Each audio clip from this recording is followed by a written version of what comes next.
এই চোর চক্রের সদস্যরা তাদের ৮০টা গ্রুপে বিভক্ত। বা ৭টা গ্রুপ হলো ঢাকাতে থাকে। তারা কোনো সময় পকেট থেকে ২ আঙ্গুলে চুরি করে নিয়ে যায়, অথবা তারা কোনো সময় ছু মেরে নিয়ে যায়। এটা ঢাকা শহরে। আর ঢাকার বাহিরেও আরো অনেক মোবাইল চোর চক্র আছে। তাদের কাজটা হচ্ছে কোনো বড় বড় সমাবেশ হলে, জানাজা হলে, নামাজ হলে বা তারাবির সময় তারাবি হলে, অর্থাৎ যখন কেউ নামাজ পড়তে যায় অথবা জনসমাবেশে, তখন তারা ওই একটা গ্রুপ তারা কাজ করে, তারা তখন মোবাইলটা পকেট থেকে যদি কেউ বুঝে ফেলে, তখন দেখা যাচ্ছে যে অন্যরা তার চুরির অন্য সদস্যরা যার চুরি হয়েছে তারই ঘিরে রাখে, অর্থাৎ পলানোর একটা সুযোগ করে দেয়।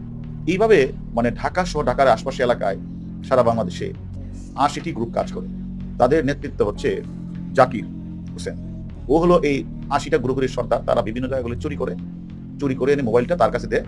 সে আবার তার একটা গ্রুপ আছে, সেই দামি মোবাইলগুলি সে করে কি এটা কোনো সময় এটা মালয়েশিয়া, দুবাই, ইন্ডিয়া, এই যেগুলো তারা পাঠিয়ে দেয়।